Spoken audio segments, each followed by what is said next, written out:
But मैं सबसे शरारती था. But on the other side I was the most protective of my siblings. अपने बहन भाइयों के मामले में, क्योंकि मैं बड़ा था सबसे, तो उनके मामले में बहुत ओवर प्रोटेक्टिव था. कैसा माहौल था? I am so intrigued to know कि जिस घर में इतने सारे आर्टिस्ट हों, तो दादी किस तरह हैंडल करती थी दादा को? हमारी दादी बहुत सादा तबीयत, गरीब तबीयत खातून थी, अल्लाह जन्नत नसीब करे उन्हें.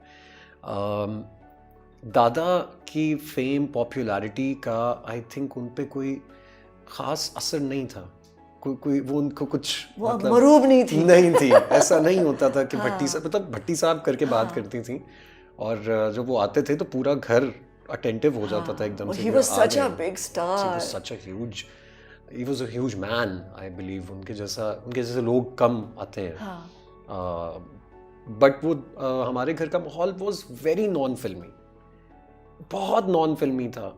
बहुत मतलब कोई हमसे आज भी अगर कहते हैं ना कि आप लोग तो ड्रामे के लोग हैं या फिल्मों के लोग हैं, तो हमें अजीब सा लगता है कि हमारे घर का माहौल शायद आपके घर के माहौल से ज़्यादा बेहतर होगा, क्योंकि हमारे घर में बचपन से ही हमें नमाज, रोज़ा, हमारी पढ़ाई की तरफ बहुत तवज्जो दी गई थी, और उसके अंदर हमारे माँ बाप के साथ हमारे दादा दादी और हमारे बाकी जो रिलेटिव्स थे, सबका बहुत कंट्रीब्यूशन था. हम स्टूडियो कभी नहीं गए. मैं अपनी ज़िंदगी में पहली बार फिल्म स्टूडियो तब गया था जब मुझे कुछ काम था वहाँ पे, मुझे अपनी ज़ाती तौर पे कुछ काम था. अदरवाइज़ हम फिल्म स्टूडियो कभी नहीं गए. PTV station, I don't have memory of PTV station. हालांकि आप लोग जानते ही हैं उस वक्त तो पीटीवी स्टेशन के अलावा टेलीविज़न का काम नहीं था कहीं. बट हम नहीं गए, वी वरंट अलाउड. तो हमारे घर का माहौल बहुत नॉन फिल्मी. क्यों मगर क्यों इतना प्रोटेक्ट करते? आई थिंक क्योंकि ये एक चेन थी. जैसे मैं ज़बरदस्ती आया हूँ एक्टिंग में. आप तो जानती ही हैं, you very close to all of us. But मैं तो लॉयर, कॉर्पोरेट लॉयर था, तो मैंने I gave up my job and I gave up everything. वहाँ बाद में आएंगे. Okay. अभी हम बचपन में हैं. तो because I want to know कि जब एक स्टार है और फिर वसीम ने भी डिसाइड किया कि वो एक्टर बनेगा, जी जी, है ना, फिर उसका बेटा नेचुरली एक्टर बनेगा. हाँ, लेकिन ये लोग चाहते नहीं थे, कोई भी नहीं चाहता था. ना मेरे क्योंकि दादा. वसीम ने तो देखो, वसीम ने तो किया ना अपने उन्होंने भी वालिद का. ज़बरदस्ती किया. ये शायद आपको नहीं पता होगा. वो ज़बरदस्ती दादा से लड़ झगड़ के एक्टर बने थे. सो ये ट्रेडिशन है, ये ट्रेडिशन कि है. लड़ झगड़ के काम करना है. ये ट्रेडिशन है कि हमने मना करना है कि आपने नहीं आना, और बच्चे ने कहना मैंने जाना है. सो हमारे घर के माहौल में प्रोटेक्टिव, आपने बिल्कुल सही वर्ड यूज़ किया, they were over protective about this field. I think क्योंकि उस ज़माने में इसकी एक्सेप्टेंस नहीं थी. आज के दौर के मुकाबले में आज इट्स अ प्रोफेशन. आज लोग कहते हैं कि हाँ यार प्रोफेशनल एक्टर है, बट ये प्रोफेशनल एक्टर टर्म उस ज़माने में यूज़ नहीं होती. पूछा जाता और क्या करते हो साहब. और सच भी है कि टेलीविज़न पे तो शायद पैसे भी नहीं थे. फिल्म में बहुत पैसे थे. हमारा फिल्मी बैकग्राउंड की वजह से हेंस लाइफस्टाइल ऐसा था. अगर सिर्फ टेलीविज़न पे डिपेंडेंट होते तो मेरा ख्याल है कि कुछ साथ करना पड़ता अब्बा को भी. बट इस वजह से दे वर मोर फोकस्ड कि हम लोग करियर ओरिएंटेड बने. जो करियर्स हैं, डॉक्टर्स, लॉयर्स, इंजीनियर्स. तो क्या कान में क्या आवाज़ पड़ती थी? दादा चलते चलते क्या कहते थे? हमारे दादा बहुत, हमारे साथ तो उनका क्या मतलब वो क्या है मेमोरी, क्या याद है? बहुत सी मेमोरीज हैं. जैसे आज आपके शो में ही बता देता हूँ, जो सबसे ज़्यादा आवाज़ गूंजती है मेरे कानों में, वो मेरा नाम है, जो कि मेरा फैमिली नेम है, which is Bunty. It's quite odd for people, because मेरा जो पर्सनालिटी है on screen end of screen, वो बंटी से बहुत अलग है. सो मेरी दादी पंजाबी, क्योंकि हम लोग बिल्कुल पक्के पंजाबी लोग हैं, तो मेरे बहुत से नाम वो लेती थी प्यार से, बंटो, और उसी के साथ राइम करके बहुत सी चीज़ें करती थी. और दादा जो हैं वो कहते बंटी थे, लेकिन उनके बहुत बारोब इंसान थे वो. उनका बड़ा रोब था अपने बच्चों पे, ख़ास तौर पे बेटों में बहुत रोब था. लेकिन हमारे साथ बहुत ही एक नफीस और ऐसा रवैया होता था कि हम हम रोज़ रात को मैं अपने दादा के पैर दबा के सोता था, अपनी दादी के पैर दबा के सोता था। तो वो कहानियाँ होती थी, वो अपनी करियर की कहानियाँ, और अपनी स्ट्रगल की ट्रैवल्स कहानियाँ, और अपनी ट्रैवलिंग की कहानियाँ, और दादी जो है वो अपनी कहानियाँ। तो हमारे पास बड़ा तो उस वक्त ये बंटी क्या सोचता था? उस वक्त उस वक्त क्या दिमाग में ख्याल आते थे कि बड़ी फैसिनेटिंग सी मेरा बचपन था, क्योंकि वो शायद क्रिएटिविटी ब्लड में चलती हुई आ रही थी। तो मैं हर कहानी को, आज तक मेरी इमेजिनेशन इसलिए बहुत स्ट्रांग है कि मुझे कोई कहानी सुना रहा होता है तो मैं साथ साथ उसका विजुअल बन रहा होता है मेरा। तो वो बहुत सी कहानियों के विजुअल्स बनते थे।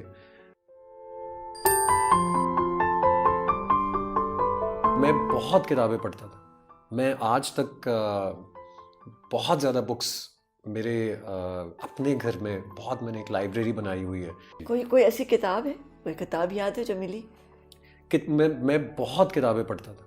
मैं आज तक बहुत ज़्यादा बुक्स मेरे अपने घर में, बहुत मैंने एक लाइब्रेरी बनाई हुई है। और मेरी सोर्स ऑफ इंस्पिरेशन मेरे दादा ही थे, क्योंकि मेरे दादा के कमरे में मुझे याद है कि एक बहुत बड़ी लाइब्रेरी थी। अच्छा।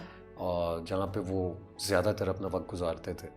और वो ज़ाहिर है वो किताबें ज़रा उनके तबीयत के, उनके मिजाज के मुताबिक थी। बट मुझे तो वो किसको मिली किताबें? वो मेरे ताया के पास है। हाँ। वो सब मेरे दादा के अवार्ड्स और उनकी बुक्स वो मेरे ताया के पास है।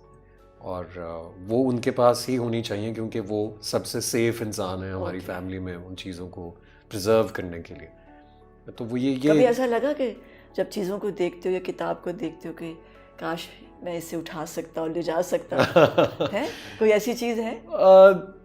मुझे लगता है कि एक दादा के अवार्ड्स थे जो मुझे, मेरी बहुत नज़र होती थी जिन पे, और जिनके बारे में मैं सोचता था कि यार ये मुझे रख लेने चाहिए अपने पास।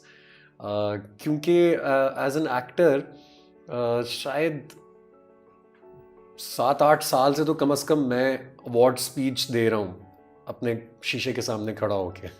तो आई थिंक अगर मैं वो अवार्ड्स रख लेता अपने पास तो वो दे वुड हैव हेल्प्ड। दादा के जूतों में कभी पाँव डाल के चले हो? बहुत दफ़ा हम तो, मैं बहुत लाडला था अपने दादा का, इसीलिए आई कैन सी दैट तो ना मैंने वो सब चीज़ें की हुई तो हैं। उनकी क्या चीज़ होती थी जिससे खेलते थे?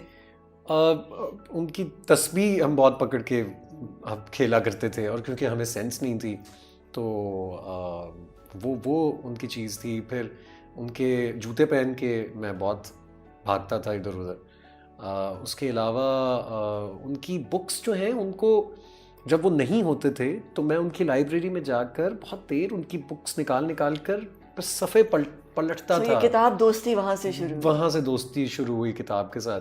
और फिर बाज़ औक़ात ऐसा होता था कि मैं अपनी दादी के पास किताब ले आता था कि मुझे ये पढ़ के सुनाएं कि इसमें क्या है। और मुझे बहुत सालों बाद पता चला कि वो किताबें क्योंकि बहुत मीनिंगफुल थी और मेरी समझ से बहुत ऊपर की थी, तो मेरी दादी वो किताबें खोल कर सिर्फ एक्ट आउट करती थी कि वो सुना रही हैं, असल में वो कहानी कोई और सुना रही होती थी। बट वो मुझे, क्योंकि उन्हें खुश करना था, तो वो हमेशा किताब को खोलती थी और वो कहती थी अच्छा इसमें एक ये उम्र अयार होता है और एक टार्जन होता है। और मुझे लगता था अरे दादा भी तो यही पढ़ते हैं, ये ज़रा बिगर बुक्स हैं और मैं छोटी किताबें पढ़ता हूँ। सो ये मेमोरीज उनके साथ तो बहुत है। बट मुझे मैंने अपने दादा की ज़िंदगी से बहुत कुछ सीखा है, बहुत कुछ। और उसमें सबसे जो मॉरल ऑफ द स्टोरी मैंने सीखा अपने दादा की ज़िंदगी से, जितनी ज़िंदगी मेरे सामने उनकी गुजरी, वो ये था कि नथिंग लास्ट्स फॉर एवर। हर दिन जो आप गुजार रहे हैं वो बहुत यूनिक और बहुत प्रेशियस है, क्योंकि आप नहीं जानते कि अगले मोमेंट वो चीज़ आपके पास होगी या नहीं। मेरे दादा की जो मेरी अच्छी मेमोरी नहीं है शायद, वो उनका एक आखिरी साल है जब उनको फॉलेज हुआ था और उनकी बॉडी वापस रिस्टोर हो रही थी, बट वो बोल नहीं सकते थे। और वो बहुत पेनफुल बात थी हम सब के लिए। और कितने क्या उम्र थी उस वक्त मेरी? हाँ। I think I was 12